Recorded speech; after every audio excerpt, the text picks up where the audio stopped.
militarization of the police. Now look at that photo. Okay. All right. Those aren't. We're not. That is not a shot in Iraq or in, that is in the United States, small town. Look at these cops. What could they possibly be trying to show there, wearing that stuff and using those weapons? Why are they doing that? What is the point? Yeah. And so the imagery of it, like what is going on here? Why is this happening? Why do they have all these cute toys to play with? And what's going on? Like just seems outrageous. Earlier you brought up, some interesting points, that you have these small towns in America that are heavily equipped with all kinds of crowd control, and it becomes tanks. Yeah, it becomes completely overkill. And so, tell us about the systemic problem that exists in supplying basically police forces with military equipment. And as a quick history lesson before we go into it, the Bobbies in London, which is where the first police force was actually formed in the 1830s, was originally protested against by the people because people used to think that having uniformed officers walking the streets in order to enforce civilian control would feel like an occupation. Would create tension. It would create tension, and so for about 2 decades there was protest in London against uniformed officers with anything more than just a stick to enforce the laws. So that's a little bit of history, but go into what's going on with these police budgets that give them so much equipment to do so much overkill. Well, I did a little bit of research. So apparently, this program that started in the mid '90s, they wanted the war on drugs. Yeah. The war on drugs. So they said in order to combat this war on drugs, we could use more highly, just better equipment, I guess, and that could be anything from tanks to military-style weapons to night vision goggles to camouflage. I mean, you name it.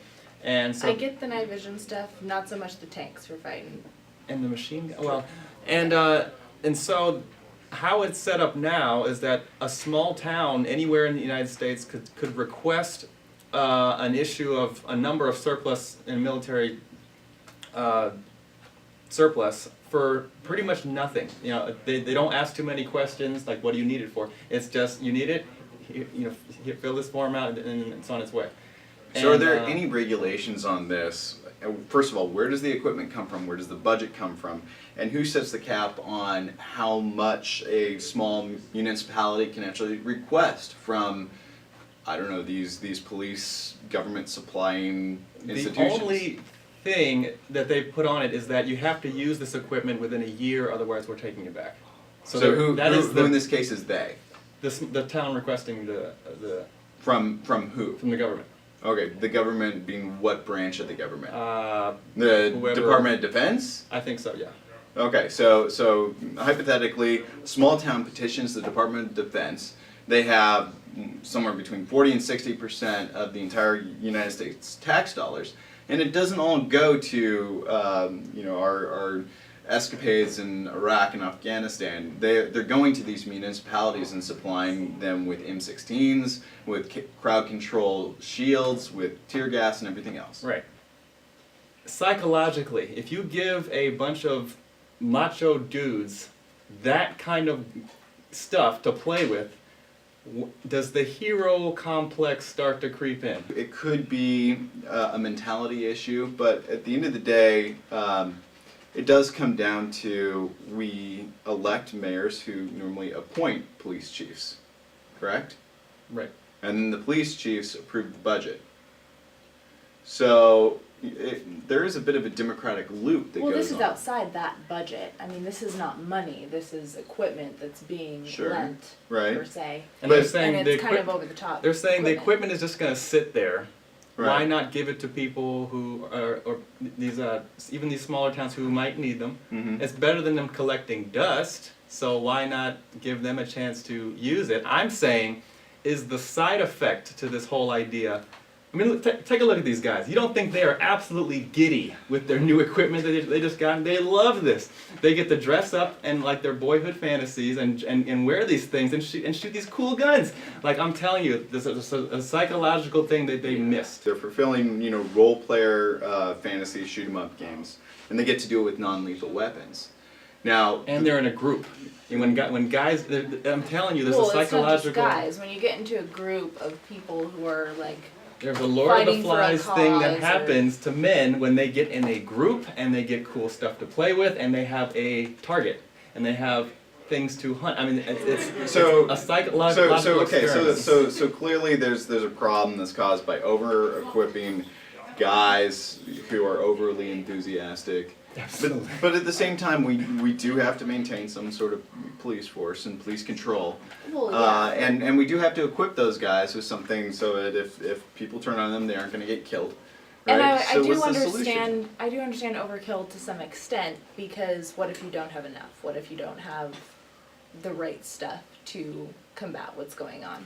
But I think there's a Right. very fine line, and But it gets kind of zigzagged over. How it works is you show us that you don't have enough and prove it, and then we will give you stuff. You don't say, well, we might need it later if we. You have to show proof that yes, crime is going up. These people are having more dangerous weapons, and then okay, here you go. You don't say, like, read that caption in the black there. Yeah. Crime has fallen to its lowest levels in decades, yet police departments are acquiring more hardware and finding more reasons to use these things. Okay, so let me give a potential solution to this whole issue. Let's hear all right, because all we've heard really so far is that there are problems, and there's a problem with the system, the way that finances are spent and equipment is distributed, with guys getting together and having a hoorah fest, right? And I'm sure half these guys are ex-military in some way. My suggestion would be, when you're dealing with a crime issue, studies have always shown that education is the #1 factor to decrease crime in any given area. Okay, but this isn't really in relation to crime. This is in relation to the public. Right, right. But the explosion equipment- after the Ferguson issue. Not really. It just gave an example of, or a way in which to demonstrate this imbalance. Now, maybe if the same money that would have been spent